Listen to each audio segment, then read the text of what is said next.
just means reforming the Security Council and nothing else. And of course, Kofi didn't want to just reform the Security Council. He wanted an overall approach, of which that was one part. I thought he also deserves a lot of credit because he devised a method which had a better chance of surviving to a decision point than if he'd thrown it straight into the 190 plus ambassadors, who I may say were extremely fed up that they had not been told from the outset that they should reform this great organization. And so I spent most of my life having pins stuck into me by various ambassadors, including Sergei Lavrov, who didn't think that Yevgeny Primakov was by any means the right person to put in charge of that. It should have been him. But Kofi chose a method which was to bring together a group of people whom he knew, all of them, from experience, a wide amount of experience in different UN positions, and whom he felt sure would put their backs into it and would also not allow national interest to simply turn this into a revamped Security Council. And he was right. And he also gave himself the space to insert himself in his paper In Larger Freedom before the 192 ambassadors with their liberal quantities of reducing fluids was able to start to work on them. So he deserves a lot of credit for that. What were the successes? Well, I would list a few, which were obviously the responsibility to protect, clearly also the Peacebuilding Commission, clearly the Human Rights Council. Not often noticed that we said 4 years before anything was done about it that it really was time for the G20 to meet at summit level and to bring to bear the 80% plus of the world's economies to try and address some of the main economic issues. And that was in our report too. We also, something that was touched on in one of yesterday's panels, did put a lot of emphasis on the need for the UN to work more closely with regional organizations on peacekeeping and peacemaking. And there was quite a lot of material in our report about how to take that forward, almost all of which has been, in fact, implemented and more, as we heard from Comfort Aero.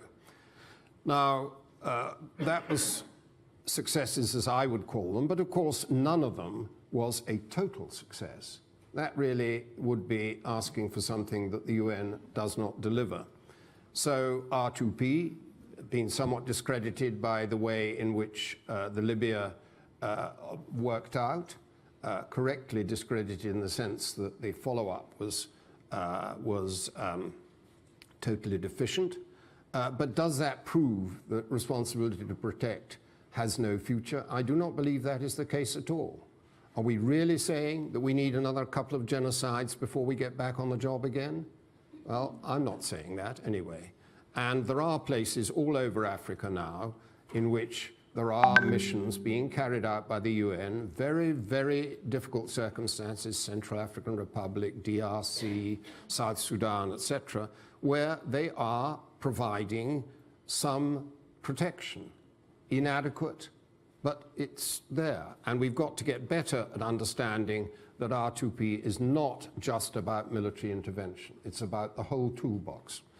And then the Peacebuilding Commission, under-resourced, underused, and it still is.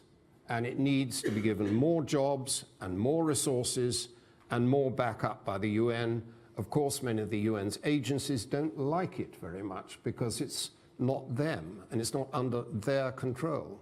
But I still think that in these rather large number of countries which are making very slow transition from hostilities, strife, possibly a terrible amount of killing and so on, to normal place where they can actually have a development policy, and that is not a short transition. You need somebody who pulls all the threads together. So I think that's true. The G20 I mentioned already, the Human Rights Council is an improvement in my view on the old Commission.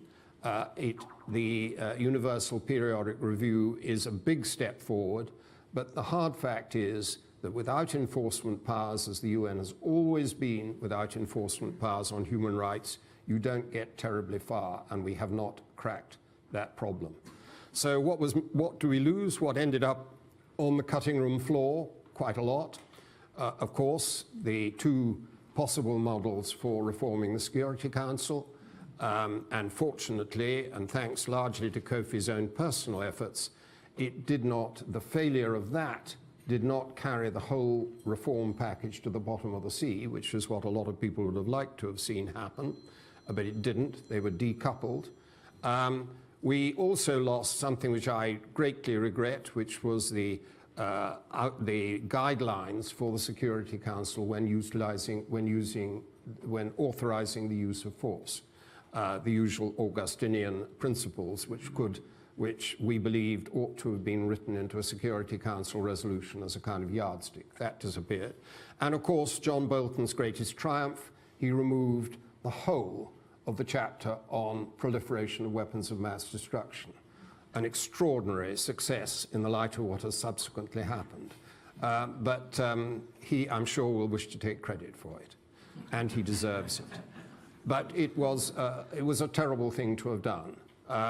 So we also failed my favorite tiny little addition, which was to remove the enemy state provisions from the Charter. But unfortunately, there was no way in which anyone was going to agree to Charter reform if there wasn't a reform of the Security Council, so that went down too. And for the future, well, I personally do not think that the moment is right, or the conditions very propitious for another comprehensive overall reform approach. I think a sectoral approach is much more likely to succeed. And of the sectors I would identify, obviously there is the Secretary General Guterres's conflict prevention and all that which is under consideration now. There is the upcoming summit on climate change, and I would argue there ought to be something really serious on nuclear proliferation treaty and disarmament don't forget that next May, when the review conference, the 5-year review conference takes place, it is the 50th anniversary of the signature of the Non-Proliferation Treaty. So, and that subject has been simply ignored since the end of the Cold War, and nobody seems to have noticed that it's come back with a bang, luckily not a real bang yet, a bang in the last 4 or 5 years. So I would say those three sectors are very high priorities, but I wouldn't myself suggest that it would be sensible to launch an overall approach. And I'd only add that, in fact, when the 50th anniversary of the UN took place in 1995, an effort was made, a premature effort was made to do something then, and it ended up with about 100 pages of hot air. So I wouldn't myself think that just because it's the 75th anniversary, that will miraculously produce outcomes. It won't necessarily do so. And as I say, I don't think the time is very propitious. So, Michelle, John Bolton is back. You're still doing reform. What are we going to do about it? You don't want me to answer the question about biggest difference in the future? No, okay, let's actually start with the legacy. Okay, well, I will only because actually it sets the scene for what I was going to say anyway. Well, first of all, it's an honor to be here. It's an absolute joy to see so many old friends with whom I have worked in the trenches on reform and who were champions of reform at various points in my decades at the UN. Thanks also to Kofi's family for sharing him with us, both during the years when it was a privilege to work with him, but now also his memory. It's definitely been a very nostalgic couple of days. In terms of the kind of biggest difference question, I think the thing that Kofi got in a way that maybe no other Secretary General has is that reform wasn't necessarily about structures and moving boxes around, but really it was about kind of the collective commitment of member states and the trust of member states in the institution of the UN and in kind of pooling their resources and bringing them to bear on global problem solving. And that also to me is the thing that we most urgently need today to restore. And so what that looked like in '97 when we had a US financial crisis and loss of U.S. trust in the UN and a peacekeeping crisis, he undertook reforms that looked at kind of management and peacekeeping. What that looked like in 2003 at the fork in the road time was a big overhaul of the architecture and an attempt to kind of regain the compact that underpins collective security, first and foremost in the Security Council, but not only in the Security Council. And I agree with Lord Haney's points about the kind of pros and cons of what came out of that reform. One reform that we don't talk about much is his 2006 effort on his way out the door, which Mark will remember well, where, to try to kind of overhaul the management in a way to really give the Secretary General the kind of steering capacity needed to run this massive, sprawling organization. And I mean, obviously at that point he was deeply wounded by the oil for food exercise that had been undertaken, and I won't use the words I'd like to about that, but it had exposed weaknesses in the SG's management kind of setup, and he was trying to address those. And there was also a report on trying to consolidate the UN at country level, which in fact Antonio Guterres has now kind of picked up. But structures aside, I think the big contribution he made to reform were the ideas, and those have come out very clearly in the last couple of days, and they were really at the heart of what he tried to do, putting human beings at the center of the collective security endeavor. Opening up the UN to civil society and using the power of public opinion to achieve global agendas, inviting civil society into the decision-making space in a way that had never been done before, inviting the private sector in via the Global Compact. I mean, he paid a price every time for trying to do these things, but I think we today benefit massively from the doors that he opened. I think he was the first SG to really understand the linkages between development, peace, security, and human rights. And Mary Robinson yesterday mentioned the fact that he mainstreamed human rights across the work of the organization through all of his decision-making bodies. Again, a legacy that we benefit from today, but a fight that is not yet won for sure. And as mentioned earlier this morning, the kind of whole idea of kind of identifying goals to kind of drive global development and coalesce people around, cohere people around these kinds of big targets and goals, and building coalitions to that end, and coalitions that didn't just include member states. So to me, the big legacy from his era is all of those ideas that actually completely still drive the reform agenda to this day, against, I think, was it Amina who said, much greater headwinds than we faced. And what do we do in the face of those headwinds now? What are your main priorities? I mean, okay, so I think first and foremost, back to basics, we do really need to kind of find a sense of a global order that can solve big problems, that people believe in and have faith in. And I mean, we're obviously living in an era where there's been a popular loss of trust in institutions of government. I mean, I think the one thing, I think it's a very different time, obviously, and in some respects, 2006, when Ban Ki-moon took office, was a real inflection point. And Kofi, for all of the personal, amazing qualities he brought to bear on the job, he did also enjoy, as I think we've said a couple of times, a fairly golden moment in the kind of history of multilateralism. And 2006, we had obviously the kind of aftermath of the Iraq War, and the kind of loss of trust that engendered at the heart of the UN in the Security Council. The Libya intervention, I think, contributed to that loss of trust. We had the global financial crisis, which caused, I think, a massive popular loss of trust in institutions and in truth-telling and in the ability of leaders to solve people's problems.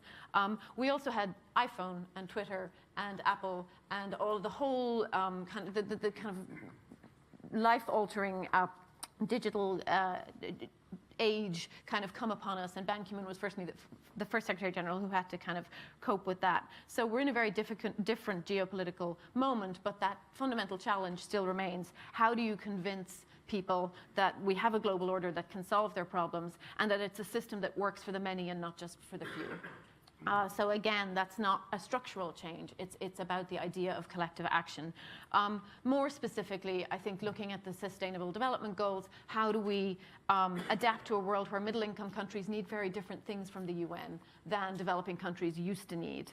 And how do we adapt to a world where the kind of fragile countries that are conflict-affected continue to need some of the very traditional tools and interventions that we can provide, but in much more complex, high-risk settings? I think we need to get serious about crisis prevention, conflict prevention, and that's something that I spend a lot of my time on, and that this Secretary General is very committed to.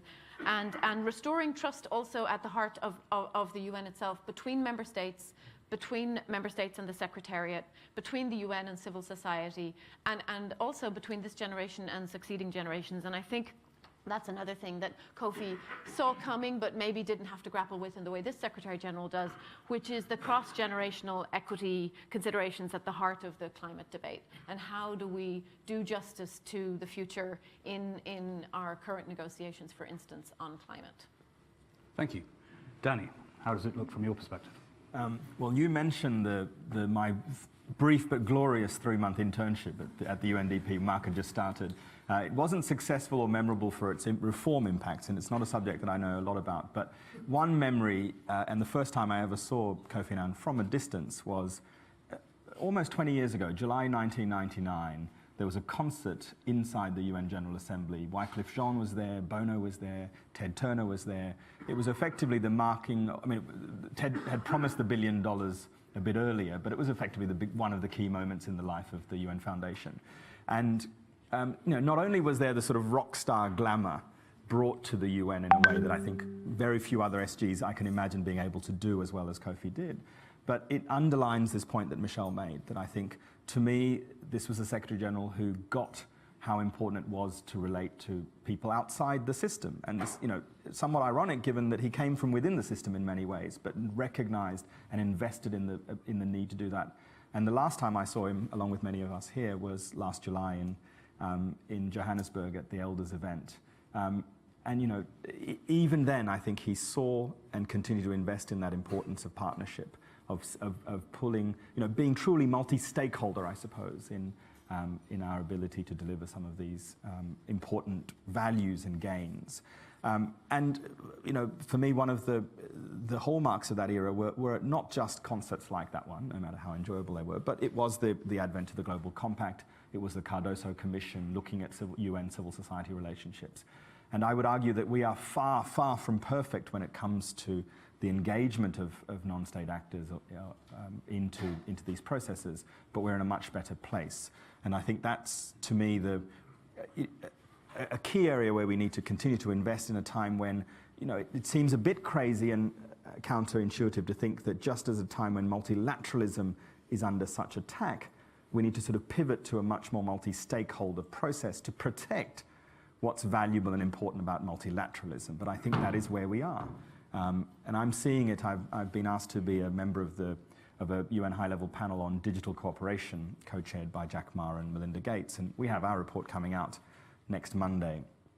And in this process, what's becoming clear is if you take the question of digital governance, an incredibly important part of all of our lives now, and increasingly so in the future, the current systems, the current infrastructure, the current approaches that we have to promote cooperation in the digital sphere are woefully inadequate and in some cases deeply problematic. The pace of digital transformation, the very interdependent nature of all of our lives means that no one person, no one company, no one member state can really do very much, and nor should they be allowed to do very much in terms of shaping how the governance and control of that digital space looks. And I think that would be my example of taking this legacy of that approach of that commitment to multi-stakeholderism and transplanting it into what I believe is one of the important opportunities. I mean, it is a challenge, but such a huge opportunity. And global governance in the digital era in 20 or 30 years is going to necessarily look incredibly different from what it looks like now. And we need to start planning for that, building on that legacy that I believe was begun in Kofi Annan's time. Thank you. I should say that Bono still comes to the UN quite a lot. We can hardly get rid of him. Every day is a beautiful day, frankly, in the UN.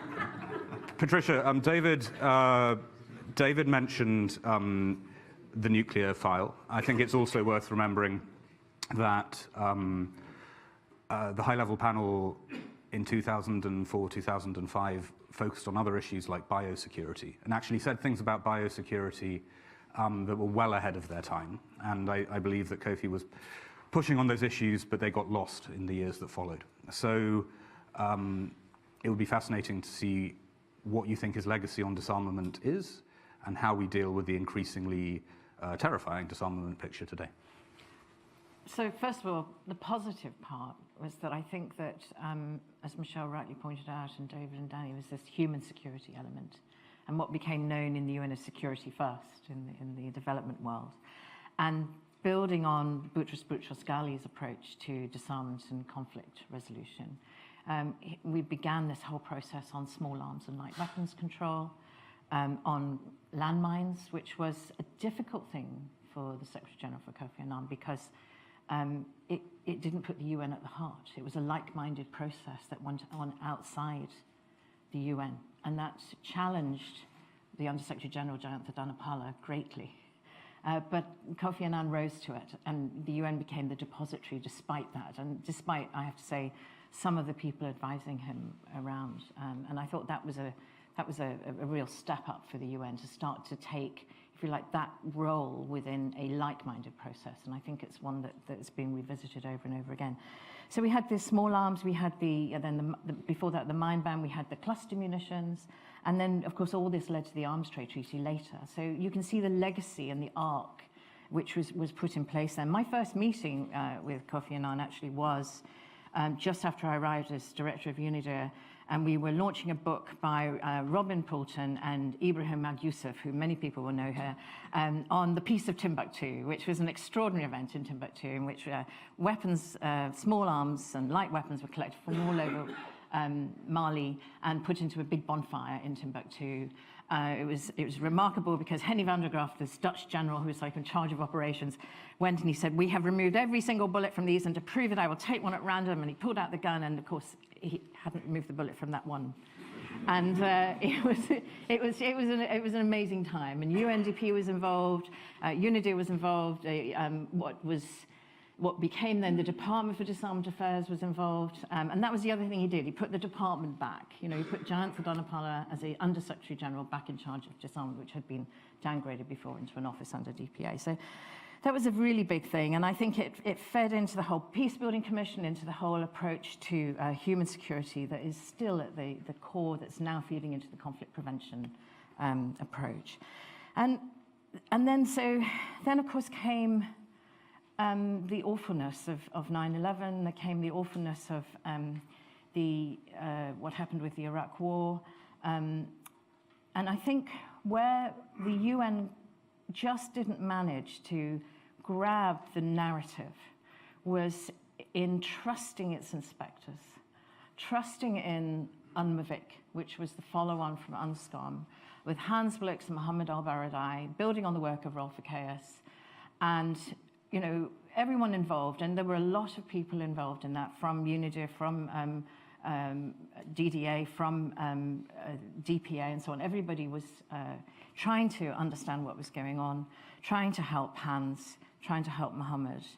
And what everyone understood was that we didn't really know what had happened to the bioweapons. That was clear from all the research that had been done.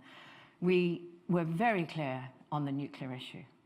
That there were no nuclear weapons, that there was no longer a genuine nuclear weapons program. There might have been a twinkle in the eye of a dying nuclear engineer somewhere, but it was not a program.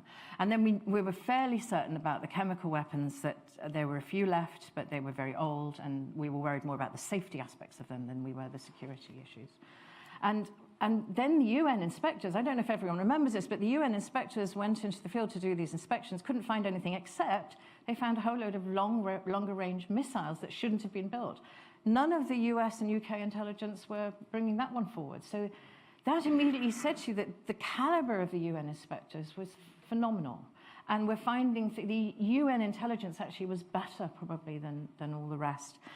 But somehow the narrative in the Security Council was not the UN narrative. And I think that brings me in to what I think going forward we need to do in terms of an emphasis. I think we're back again with dear Mr. Bolton et al. And we we're again losing the narrative about the role of the UN, the importance of the UN. Not to everyone who already knows that, not to all the young people who really get it, but to the people who, when you meet them, they go, oh, the UN, it's corrupt. Oh, the UN, oh, it doesn't do anything. Oh, it's a big bureaucracy. It's those people we've just never been able to sort of take charge of that and really change that. And you're right, it's all about the way we're viewing institutions generally. It's part of a bigger picture, and it goes back, I think, in recent memory anyway, to the post-9/11 Bush era. I do have a bugbear. You asked us about bugbears, which you haven't. So my bugbear was the mandate review. I was going to come to bugbears at the end. Oh, okay. Well, then I'd like to put in a marker for a Bolton-esque mandate review, which was a terrible waste of money, and I would love to see an audit done of it and charge it to him personally. Right at the end of the session, we're going to come back to what reforms everyone hates. Before we open it up, a few individual questions. David, a very parochial question, but do you think the UK can still be a leader on UN reform? If you go back to the Kofi era, the Brits were always amongst his strongest allies, I think, on many strands of reform. Today we have an outstanding ambassador in New York, Karen Pierce, actually a very strong team in New York, if they're watching the live stream. But clearly we have certain local difficulties. Do you think the UK can still be a political driver of change at the UN? Well, not on its own, no. But that never has been the case. And you do have to ask the question, the UK can try to lead, but will anyone follow? Clearly, the UK's influence in international affairs has been deeply and negatively affected by the decision in the referendum to leave the European Union, which knocked away the twin pillars of British foreign policy of the last 70 years, which was our influence in Washington, which was partly due to our influence in Brussels. Neither of those two operate for quite different reasons in the same way as they did, and will not do so if we do eventually leave the European Union. If we don't leave, then I think we could find ourselves bouncing back, as we did in the 1980s, after the 1970s, when we lost a very great deal of international influence, not to the same position as before, but certainly the rebuilding of that influence in Washington and Brussels would be possible, as it will not be if we are outside the European Union. There is still one area in which we undoubtedly do lead, and that is on official development aid, the 0.7%. That is, of course, under attack. There are, I think, before the Conservative leadership election is out, you will see some of the candidates will be saying that they're going to remove that or try to remove it. They might find it a bit difficult since it's in statute now, and I don't quite see where the majority in the House of Lords is going to come to repeal that statute, but still, they might try. But that is now not the sole, but the main pillar of support for Britain at the United Nations. And if you take that away, then I'm afraid there won't be much leadership. Michelle, it's a bit unfair to ask you on the record about member states. Yes, You're going to do it. No, I mean, I think in the past, reform was often seen as being driven largely by Western states. And clearly, the environment for reform has changed. The balance of power in the UN is shifting away from some of the old Western drivers of change. Do you think that it's possible to get the Indias, the Brazils, maybe not Brazil at the moment, but the rising middle-income countries to really lead on reform? Or do you think that they're always going to be instinctively conservative? So, first of all, you're right, but that's not the whole story. I do think reform was often perceived to be driven in particular by not just Western powers, but by the big funders for whom reform was synonymous with cutting the budget, cutting posts, efficiencies. And so there was always a counter pressure from the G77, broadly speaking, who resisted that version of reform, and of course wanted to protect the resources that would flow towards development work and not see those resources being diverted, for instance, to the more political and prevention work, which they perceived as being more Western driven. Those dynamics remain, but I do think that along with the kind of overall geopolitical fluidity and the kind of greater array of actors around the table, not just member states but others, we are seeing different kind of pockets of both resistance to and championing of reform. However, reform still does mean different things to those different constituencies. So it is a big challenge for us now to try to understand what these kinds of middle-income emerging powers want from the UN in the future and what reforms it will take to get us there. I think that the blessing and the curse for the current Secretary General is that he came into office with a very clear mandate and a very clear set of kind of instructions from member states about what they wanted. And they don't necessarily agree with each other, of course, so it's also a very loose and unprioritized set of instructions. But, the Sustainable Development Goals, Agenda 2030, the Paris Agreement, the Sendai Agreement, there were the Hippo report. I mean, there were a pre-existing set of kind of instructions that he received. So he had a very strong mandate to adapt the UN to those wishes, clearly stated wishes of member states. And I think it was said a couple of times yesterday that member states feel more ownership of and are more assertive vis-a-vis these agreements and reform than they were in the 90s. But also possibly less ambitious. We don't see legal agreements anymore. We mostly see kind of non-binding political declarations, and then we see all the kind of walking back and forth and dancing around whether people are going to actually meet their kind of political commitments. So figuring out with that kind of very ambitious but very unprioritized agenda, what it is the UN can deliver for these different groups of member states, what they want from us.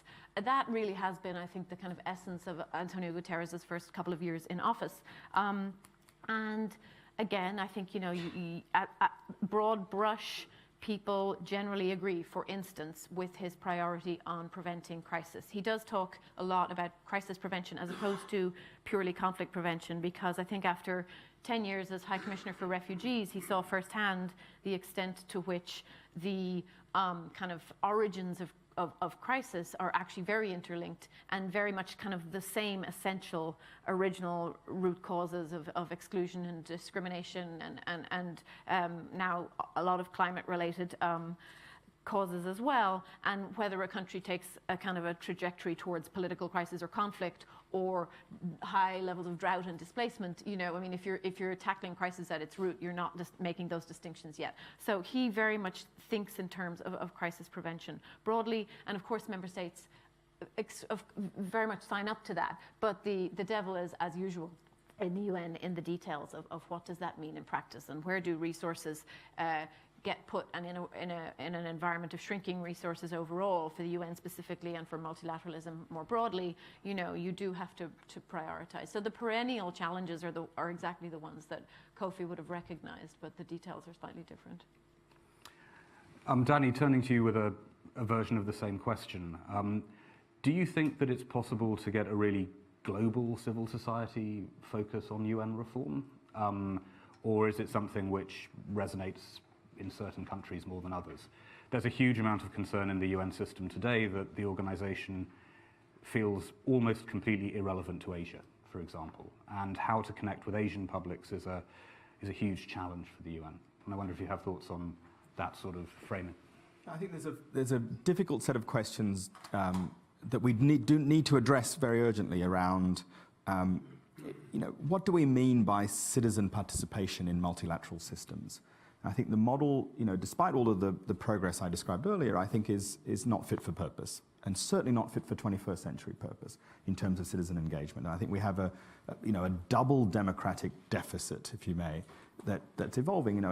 At the national level, based on 6 years' experience of working at Civicus, the global civil society platform, the evidence is deeply worrying. We're backsliding on, just at a time when the tools and technology should allow for us as citizens to organize and mobilize more effectively, we're seeing deep regression in the ability of citizens to participate fully in those systems. But amplified at the multilateral level by the fact that autocrats get the same vote and in some cases have a greater influence in the global system. So, and that many people feel completely detached for all those reasons you were talking about, what the natural reactions people have when we talk about the UN system. I suppose there are some who say, well, it's not the job of the UN to become sort of popular or publicly credible in some ways. And if you think that's a joke, I don't know if Amina said it this morning, but when during the post-2015 process, there was a survey called World We Want. Claire Melamed and others were deeply involved, and it involved asking in the end something like 5 million people what they thought should be in what's now the SDGs. And apparently 10 million people, I stand corrected, 10 million people, it was only 9 million yesterday, 10 million people, and apparently Amina, a diplomat from a member state came up to Amina and said, what right do you have to ask our people what they think? And yet, for most of us, the SDGs are very much, the people's goals. It's our collective vision of what a just, sustainable and fair world needs to be. And I'm not entirely sure that the system is anywhere near fit for that sort of purpose.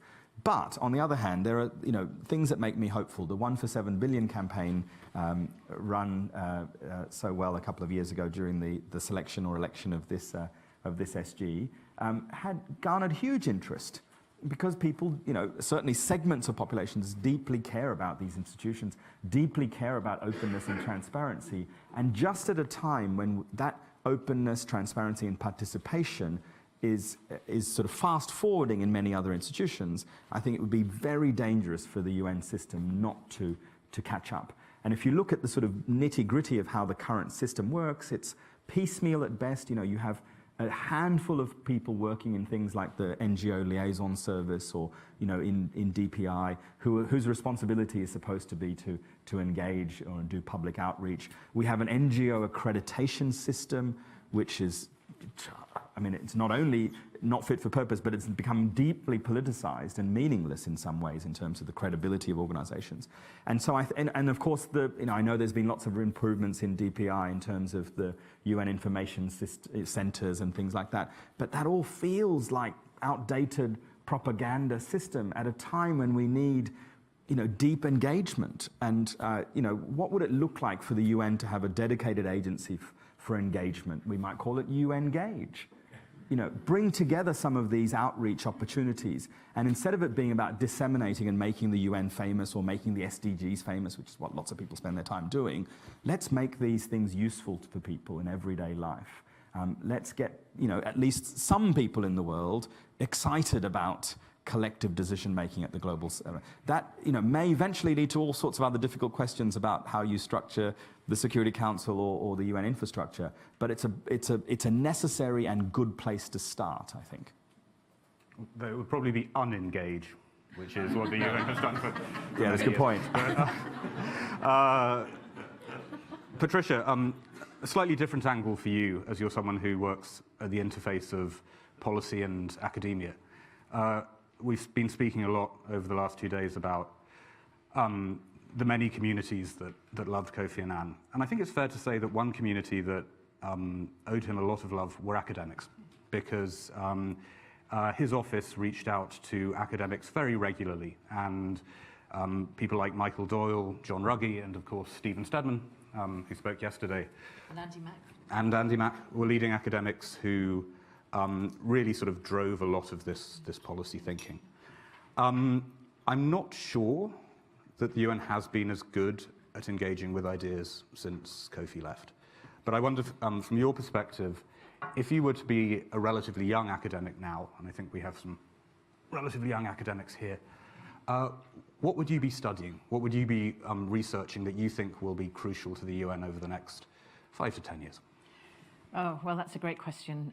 So I think if we look at the changing world, where academics are really engaging is in the changes going on obviously in our climate, and the implications that there are then for the way in which humans live, and particularly the impact that's likely to happen in terms of migration, in terms of agriculture leading to migration, in terms of conflict that could emerge from that. So part of the conflict prevention discourse has to be with academics about the likely impacts, and most importantly is how to prepare for them. So it's all about preparation, resilience, equaling prevention of the worst cases. I think that's really where we need to go.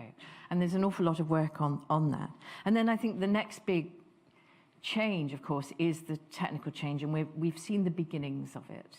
And we're all thinking, oh, there's been so much change, the way in which we use computers, the way in which we use our smartphones, the way in which we're all connected. This is just the beginning. And so we need to suddenly ramp up our brains as to what's going to happen when we get the combination of really working artificial intelligence, machine decision making, with big data, with quantum computing capabilities. And I should say also quantum communication, which will change the way we communicate. So we have some huge changes on the way, enormous benefits in, for example, engagement. We can really start to engage with people in a way at large scale. We can really start to understand the way humans behave, which will help us in conflict prevention. It will help us in resilience and mitigation. But there are big risks. So, when we have, for example, one of the things that I've just been talking about yesterday, which is why I couldn't come all day yesterday, was I was in a meeting talking about the vulnerabilities, the cyber vulnerabilities, if you like, of our strategic systems, of our command and control. Throughout most countries in the world that have weapons systems, this is the case. They're all reliant on a common set of technologies, on a common set of satellites in the sky, and there have been a number of attacks through that. Plus, the speed of decision making. It's changed completely, and in the weapons situation, that's really true. So we already cannot make decisions without the use of AI. Not properly, not in the time that we have. So the question is, we essentially use machines to tell us what to decide. So we're still held responsible for the decision, but really, we're not truly responsible because we haven't got the brain speed to be able to do what they do. So we have to think about machines in a different way. And I think we have to, instead of trying to think like machines and trying to, man versus machine, humans versus machine, I think we have to get machines to think and act like us a bit. And this is really difficult, isn't it? Because this takes us into a dystopia. But unless we can do that and program into human decision-making into our machines, they're always going to give us an answer, or they're often going to give us an answer that we wouldn't necessarily make. And then we're in trouble because we're held responsible. They're big issues, but that's what's coming down the track quite quickly. Well, algorithms can now write complex legal documents, and I've been wondering for a while whether actually most General Assembly resolutions could just be written by robots, much faster than human diplomats could produce them, and probably better. We now have just under half an hour for questions and answers. I'll take questions in blocks of 3. Please throw up your hand, and we'll start with another former British ambassador to the UN. Can we have... Thank you.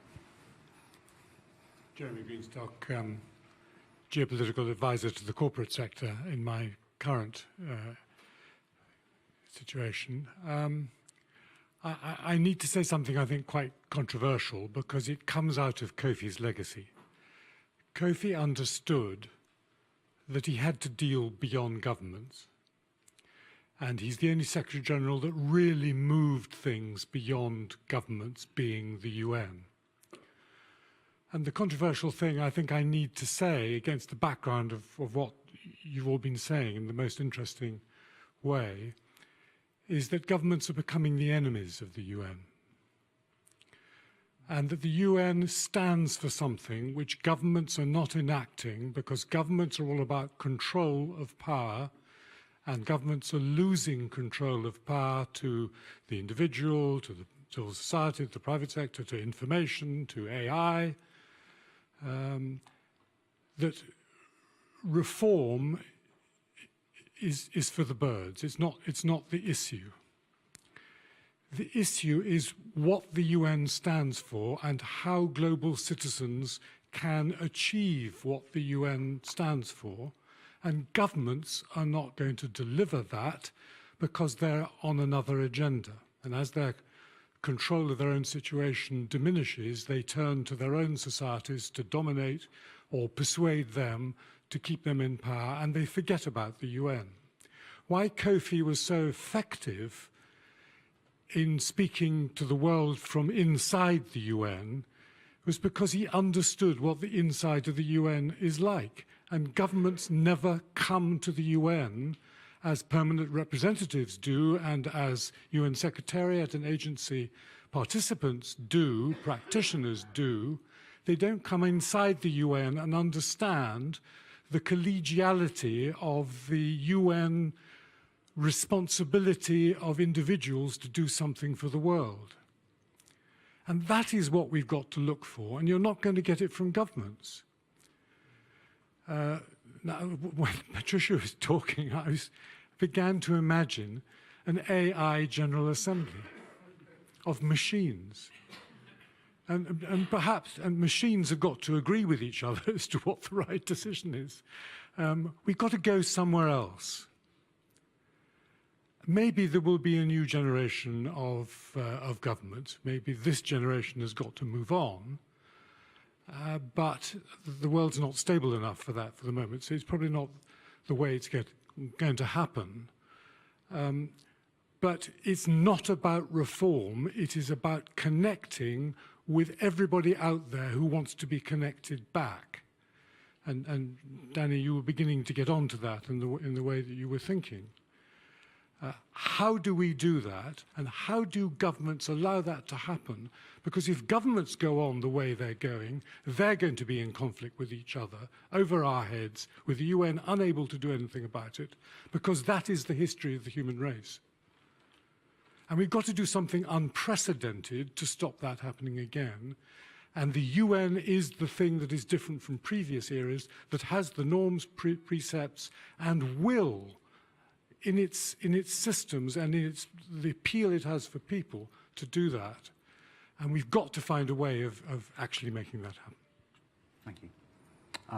Martin.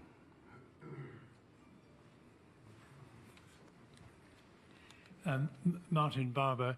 I think Jeremy set me up, as my co-speaker yesterday set me up. Would the panel agree that the UN remains over-centralized and still top-down, and that what we've been listening to, but perhaps not hearing over the last day and a half, is that if the UN is to succeed, Kofi Annan's legacy is to be learned from, it must become a bottom-up, decentralized organization. And that if the aspiration of a graduate is to attend or be an intern in New York the year after they graduated, this is not the organization that it should be. We should be looking at an organization that starts thinking at the national level, that sends that thinking to the regions.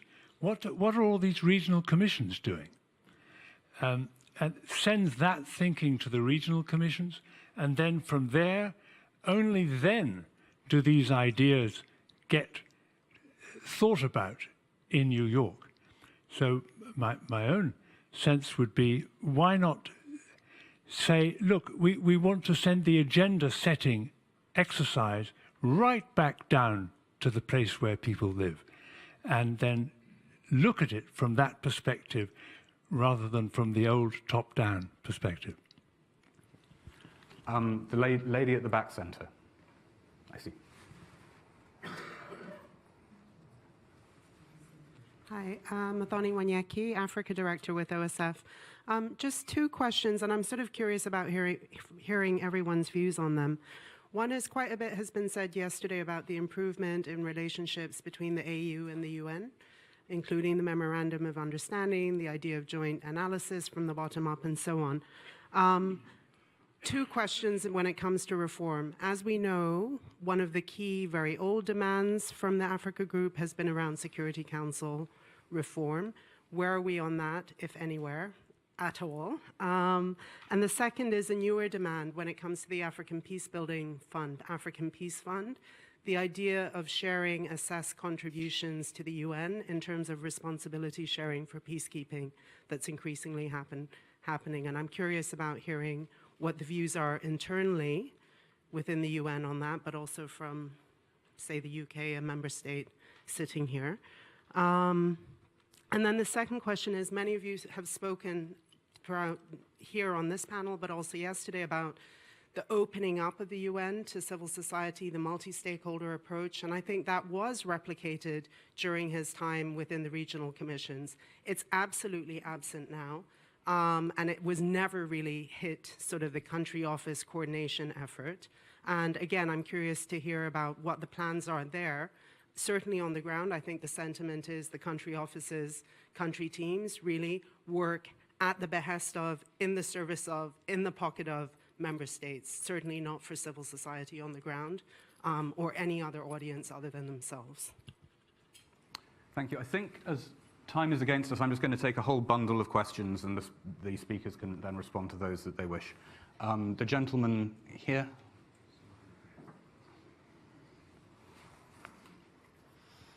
Ronan Tynan, I was Martin's co-speaker, as he eloquently put it yesterday, and I too would agree with what Jeremy said when he made the very fundamental point. It's not about reform. I put it to the panel, it's about what the UN stands for, and I particularly addressed that point to Danny, because during the reign of Kofi Annan, we knew what the UN was about. We understood what the UN stood for, and it stood fundamentally for respect for human rights, civil and political, economic, social and cultural, with all the constraints that apply. But today, we're in a, I would regard as a crisis situation, and we need to confront it. Example, and only one example. At the moment, humanitarians will not give the coordinates of hospitals in Idlib to the UN because the UN passed them on to Russia. Russia bombed the hospitals. And what happened? The UN humanitarian chief, when pressed many times, refused even then, when he had every moral authority to do it, despite the geopolitical considerations, refused to condemn that. At the same time, by leading human rights defenders, Kofi Annan is, or sorry, I beg your pardon, Antonio Guterres is criticized for his silence on human rights issues. This is fundamental. This is the real crisis. Unless the UN stands for something, and more so than ever, it must be human rights. Because that very eloquent quote, remember, I can't remember the full one, but it's from Kofi Annan. Do you remember what he said about globalization? Unless we confronted the injustice of globalization, all the isms of the 20th century would revisit us. They are revisiting us now. Thank you. Okay, there were a bunch of questions over here. We'll start with Steve Stedman and move this way. Do you remember, questions are like children. They're best when they're short. Steve. So I want to share a joke that I shared with the SG during my time at the UN. I would often sit in meetings about UN reform, and there was a cartoon in the New Yorker that came out that showed two drunks at a bar, and they were both toasting each other, and the caption underneath was, "Here's to missing the big picture." And the SG really liked that cartoon. It was a classic. So here's what I think has been missing the last 2 days. When I first heard about this conference, about Kofi's legacy, immediately for me, I actually had the answer for me, is that Kofi Annan made the United Nations relevant. And he did it twice at a time when people actually thought the UN was completely irrelevant. When it had failed in Rwanda and it had failed in Srebrenica, and people thought peacekeeping was dead. And then in 2003, as David mentioned, after the United States went to war without a Security Council resolution, and there were actually, fears, well-founded, that the United States was simply going to walk away from the organization. And I feel like that's really the challenge, and we've been dancing around it in different ways. In an era of virulent nationalism and protectionism, where I wouldn't want to put anything into a UN process where you have the likes of Bolsonaro and Trump and whoever you're going to produce in the next month or so, making decisions about UN processes, structures, architecture. Come on. It's like, forget the reform and talk about what is it that's going to make the UN relevant right now. And some of the answers are a strong voice in human rights, taking leadership on climate when some of the biggest states are turning their backs on it. Maybe, again, reinvigorating the whole debate around disarmament, because Lord knows where we're headed on that. But I think that's really the challenge. You know, how could the SG and how does the UN make the UN relevant today? Fred. Fred Carver, UNA. I was just wondering if the panel would say that there are certain things the UN does that maybe actually other institutions, partners and stakeholders might actually do better. If they do, could you maybe just list one thing that maybe the UN should stop doing? Yeah. Yes, please, and then Hans, one second. Yeah. Thank you. Francesca Grandi from International Institute for Strategic Studies. My question is about prevention, because many of the things that were said about it, I fully agree with. So I think one of the ways to go is certainly to expand the concepts into including a broader idea of crisis prevention that looks at climate change and migration and other very important factors. But what is a little bit puzzling to me is that having worked at the UN at the time in which prevention was very much at the center of the agenda, so that was 2004 through 2006 and 2008, I wonder what has changed now that might make the issue more politically appealing, where the weaknesses of having the political buy-in of a prevention agenda are still very much there, because it's an issue that is it's very difficult to convince that it works, because the evidence is particularly tricky. And at the same time, it's true that very often media attention and government's attention just goes directly to what is seen as an emergency. Thank you. And straight to Hans Corral. Thank you. Hans Corral, former legal counsel of the UN again. This is just a point of information. Listening to the first panel today and listening to you, there is a legacy from Kofi Annan that I think is so important. His understanding about the importance of the rule of law. And in the morning when they discussed the Sustainable Development Goals, which contains one goal, 16, I belong to those who believe that goal 16, equal justice for all, with its targets, rule of law and anti-corruption, is necessary to achieving all the other goals. And when I listen to you now, I realize also the responsibility of politicians. Here you have the Bingham Center for the Rule of Law. In Sweden, we have a center called Raoul Wallenberg Center for Human Rights and Humanitarian Law. It's named for Raoul Wallenberg, who was the uncle of Nan Annan, who is with us here. Raoul Wallenberg was the brother of Nan's mother. This institute and a sister institute in the Netherlands has produced something that I would like you to take down, 7 words soon. It is a guide for politicians on the rule of law. It's the Hague Institute for Internationalization of Law. So this guide, Rule of Law, a guide for politicians, please take down those words. You'll find it immediately. It is available. It's some 40 pages, doesn't cost anything. It's available in 25 languages on the web, and there will be one additional language in a few days, namely Hindi. Rule of Law, a guide for politicians. Thank you. If you could pass it straight across the aisle. I have recognized 2 more. Oh, and I recognize 7 more questions over here. Well, sir. Yeah. Thank you. This is a question for Danny, actually. If all the policies will be implemented by machines, probably, if we're talking of AI, what is, and if the people programming AI are whiz kids who are interested in how quickly it's going to happen rather than the ethics and the politics that we are talking about. What is the UN's role in influencing what they put in the machines? Sir, dead center. Thank you very much. Thank you. I thought you were going to ask Danny whether his internship was paid or not.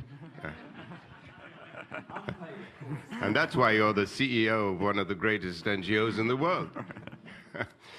I'm puzzled. I've been involved in public information and communication at the United Nations for 2 decades.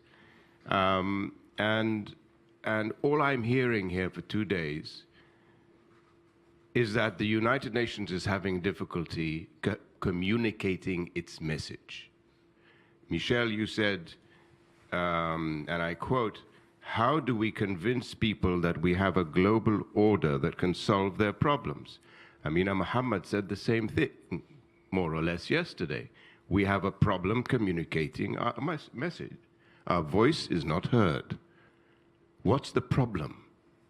Why isn't there? There's a huge department that Danny referred to as the Department of Public Information, which I believe now is the Department of Global Communication. What's going on? Is there a strategy to meet the challenges of the 21st century? There's a UN panel on digital cooperation that you told us about, somebody else did earlier, launching its report next Monday. Do we not have a public information and communication strategy to, well, I'll leave it there. Thank you. And the lady, yes, just there.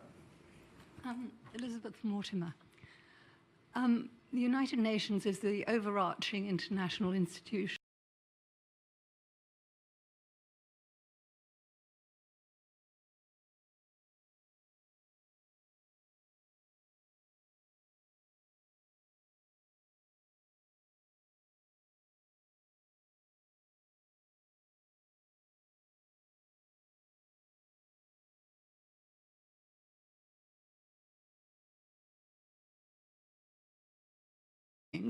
Perhaps they would gain the attention and the loyalty of the young people and others who fear the future. So I have a suggestion which I think Kofi might have liked because he was a practical man.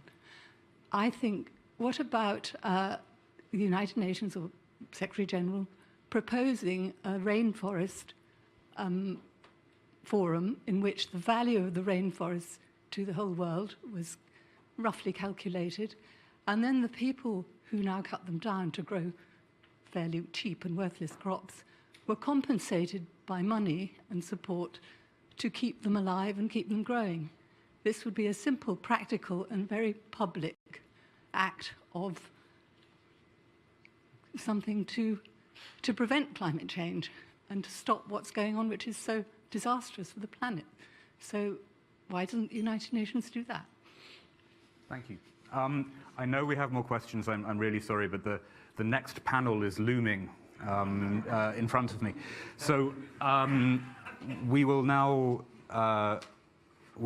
ask the panelists to respond to whichever of those questions they wish to, and we'll go in reverse order. So, Patricia.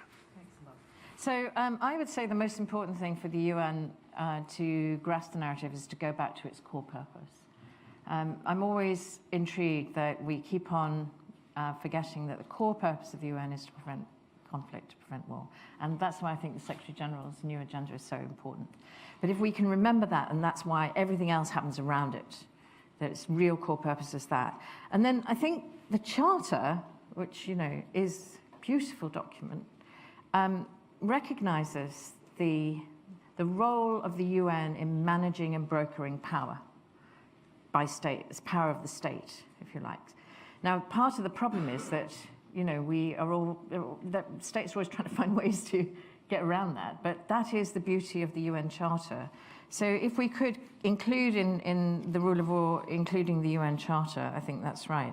And in terms of prevention and the issue of evidence, I think we have a lot of evidence for prevention.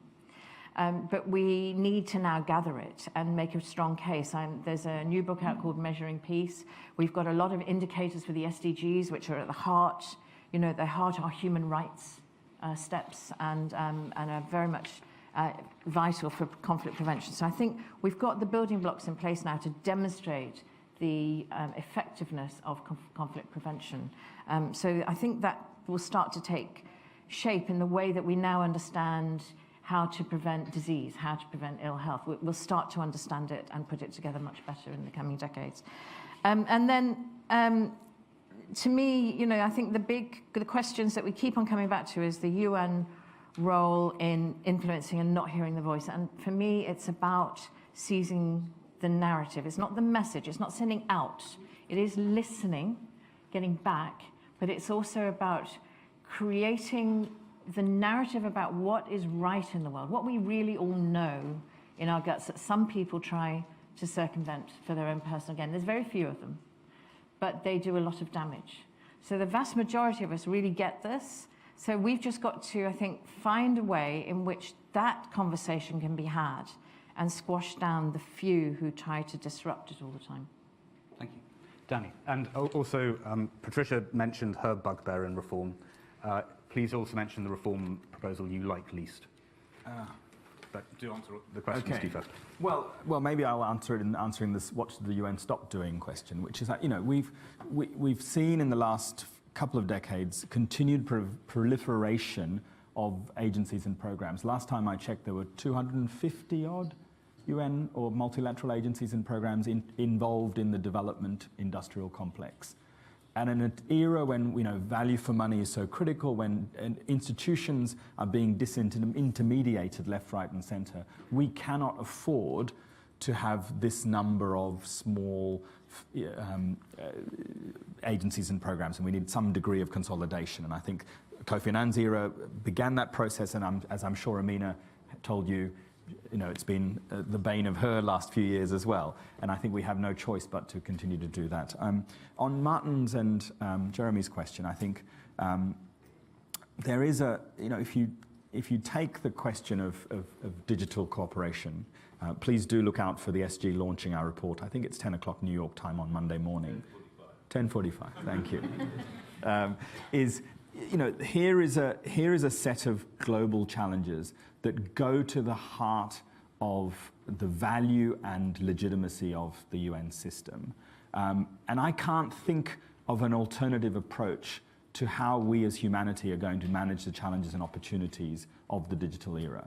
I'm afraid, despite the bravado of many in the tech sector, we cannot leave it to tech companies to determine our common digital future. And yet, in some ways, that's the way we're going, because governments don't have the ability to control the flows, the instant, amazingly complex flows that are going on in every nanosecond, in terms of shaping our digital lives. Governments, we know, can't control it. Tech pioneers, despite the fact that they've been driving this amazing ingenuity, cannot either. And if you want a stark reminder of why they cannot, a recent survey showed that 2/3 of Silicon Valley CEOs had never even heard of the Universal Declaration on Human Rights. That this is a framework that is foreign to them, and they think they are out there doing no evil.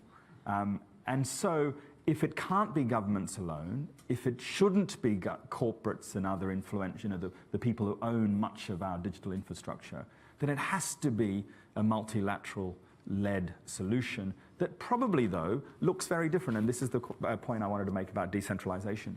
Much of the joy of the fantastic things that drive a device like this are deeply unfamiliar to us when it comes to governance. If you think of ICANN and how domain names are run, that the systems of governance that allow us to communicate in the amazing ways they do have evolved in some ways, though, through a level of cooperation that has been outside traditional structures and look far more interestingly decentralized than I think we've even started to contemplate when it comes to multilateralism.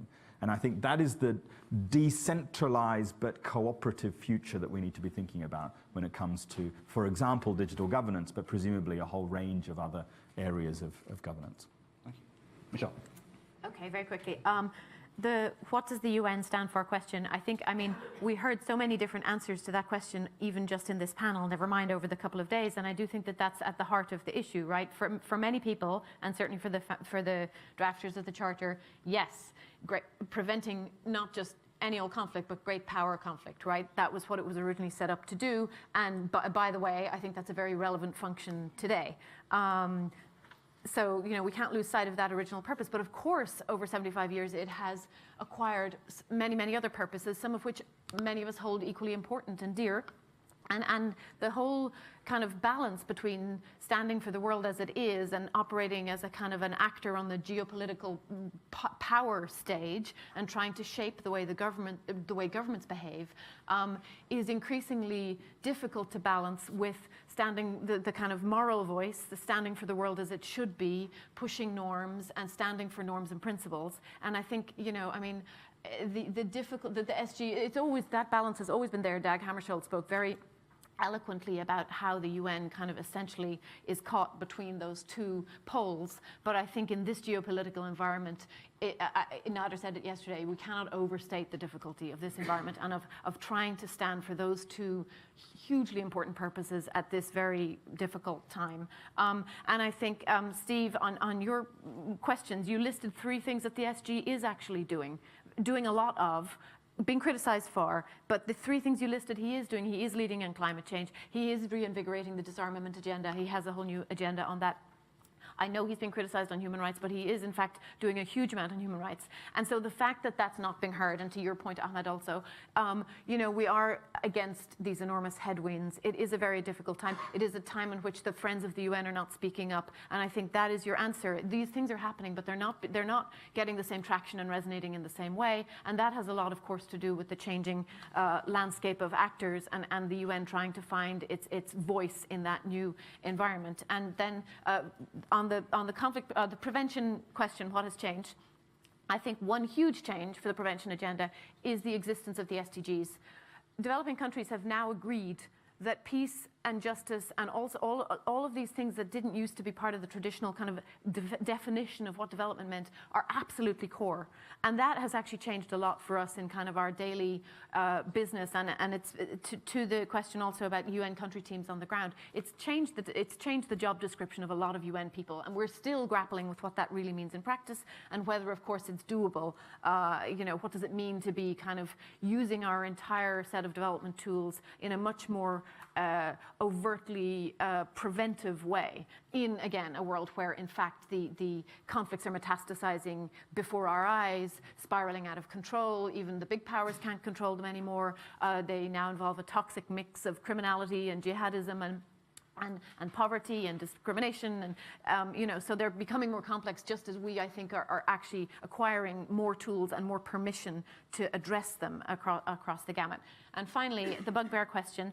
For me, it's not one specific reform bugbear. It's a pattern of, I think, if you look at every major reform effort, certainly with which I'm familiar, and going some way back before then, there's one pattern that I think we absolutely need to address, or we just should stop reforming. And that is the pattern whereby we continually try to make institutional fixes to what are fundamentally political problems. And that is the source of the proliferation you spoke about, Danny.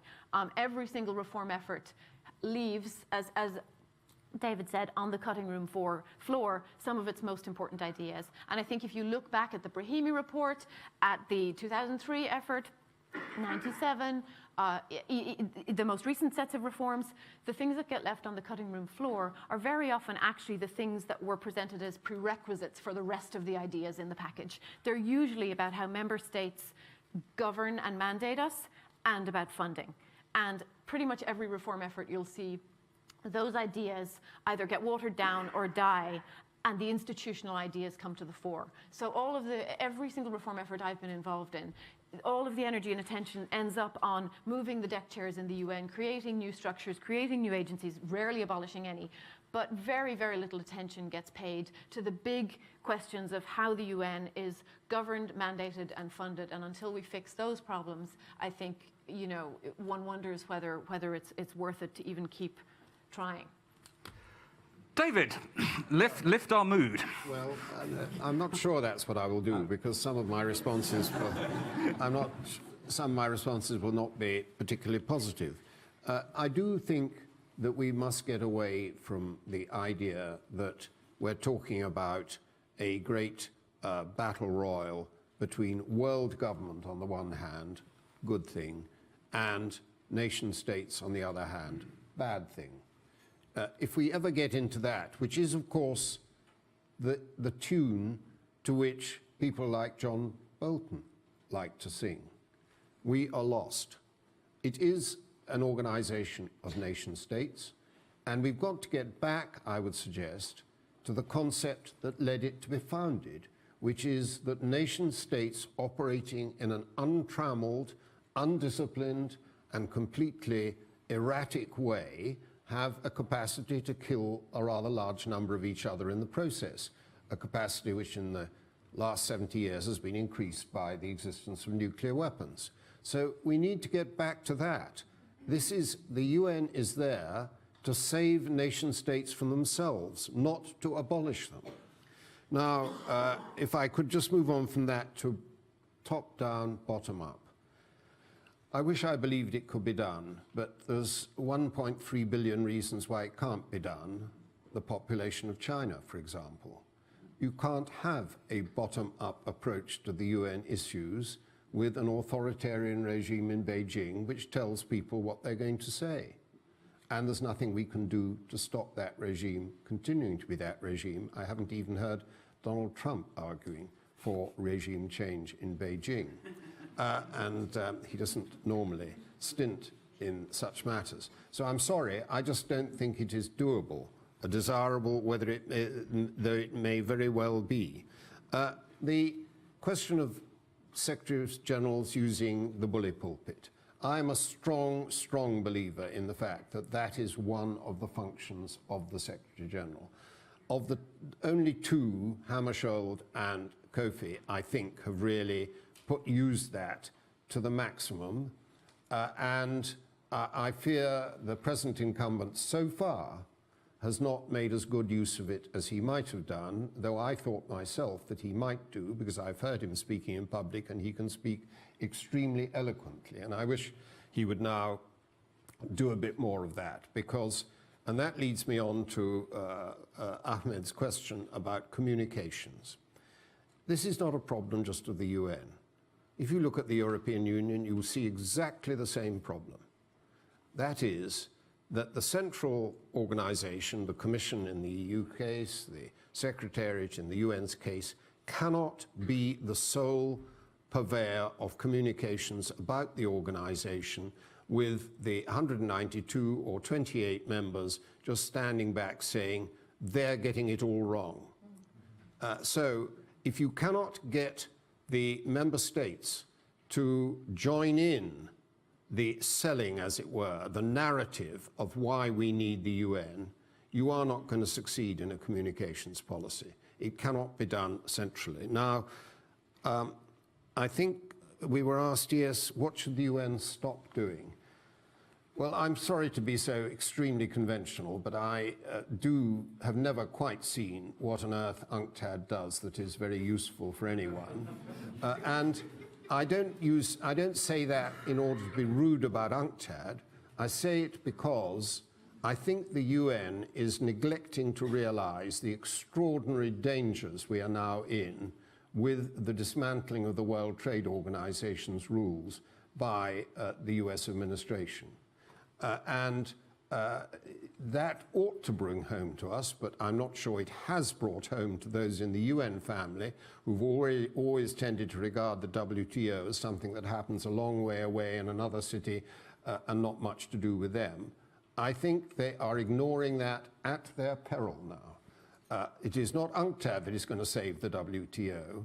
It is the member states of the WTO who are going to save it, if necessary, leaving the Trump administration on one side for a certain amount of time, if we can find ways of circumventing his attempts to dismantle the dispute settlement procedure.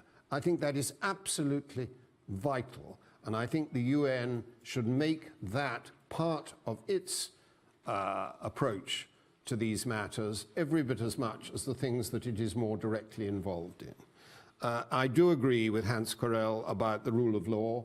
I think that the importance of the rule of law in helping countries get back on their feet when they've been destroyed either by intrastate conflict or interstate conflict is often underestimated.